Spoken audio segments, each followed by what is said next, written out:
Om Swastiastu, sahabat yang baik, umat sedharma yang terkasih.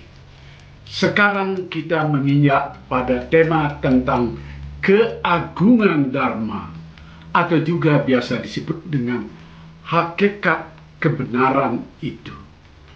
Ini dimulai dari sloka ke-12 sampai nanti pada sloka ke-36. Meski sloka-sloka dalam kitab Sara Samusjaya ini saling terkait, namun pembagian temanya bisa dipilah-pilah.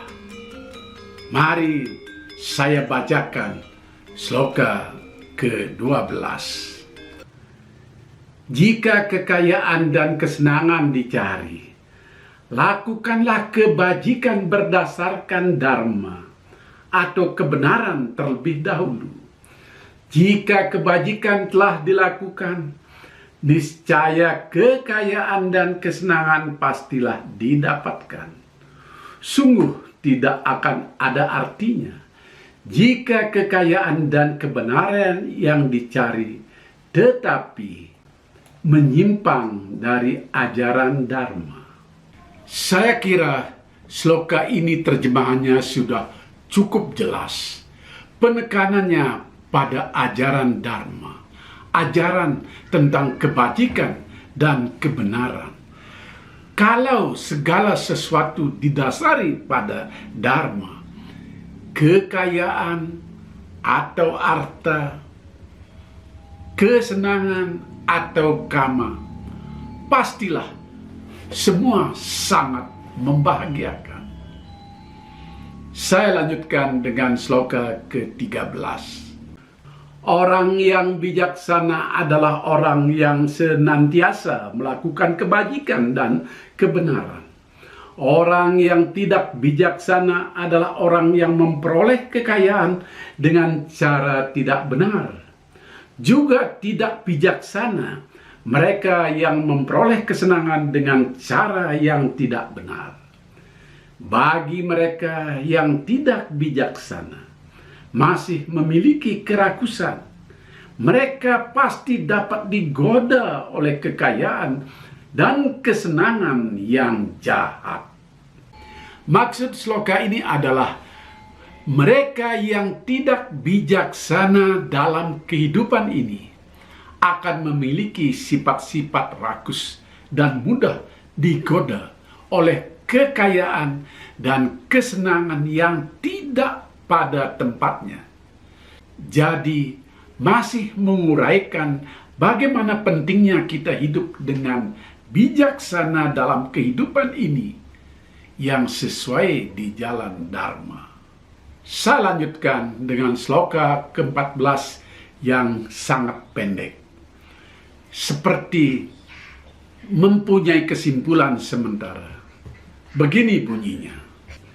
Kebajikan dan kebenaran itu laksana perahu yang dapat mengantarkan manusia untuk pergi ke surga.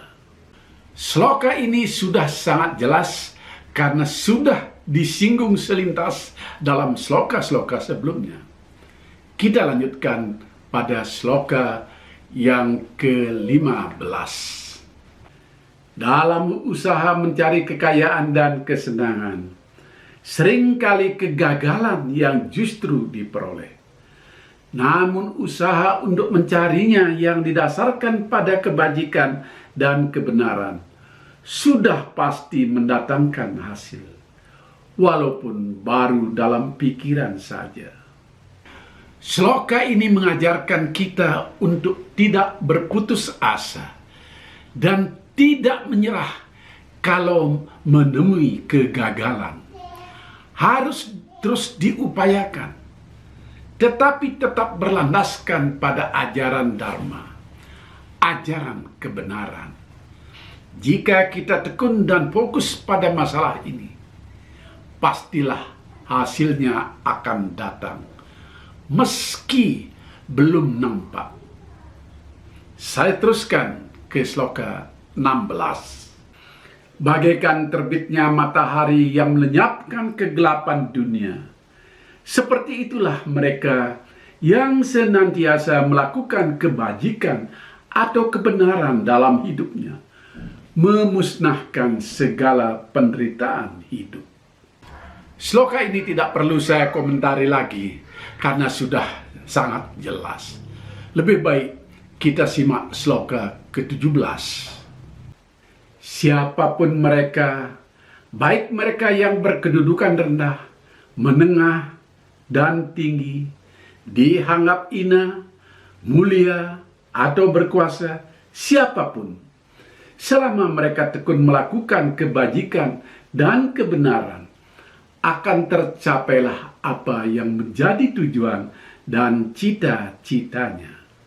Nah, pada sloka ini ditekankan bahwa ajaran Dharma, yaitu kebajikan dan kebenaran, berlaku untuk semua umat, tidak memandang status sosial, rendah atau tinggi. Jika tekun berusaha, hasilnya akan mencapai apa yang dicita-citakan. Jadi, derajat sosial manusia dalam kehidupan di dunia ini tidak punya pengaruh apapun. Mari lanjut ke sloka 18.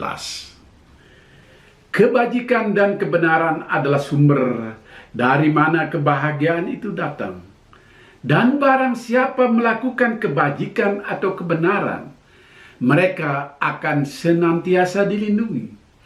Sedang bagi para pandita, Dharma itu adalah merupakan pembantu utama yang dapat menyelamatkan dalam kehidupan ini.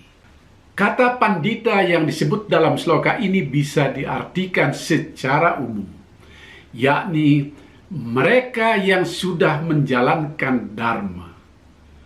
Bagi kaum ini, Dharma itu sendiri sudah merupakan pembantu atau alat utama yang dapat menyelamatkan kehidupan mereka di dunia ini. Tidak disinggung lagi perlunya mencari kekayaan dan kesenangan yang berlebihan, karena sumber kebahagiaan itu sendiri sudah dipegang.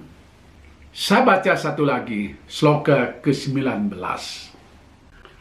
Mereka yang tidak bimbang, yang tetap teguh hati dalam melaksanakan kebajikan dan kebenaran, sesungguhnya mereka inilah orang yang hidup dalam kebahagiaan.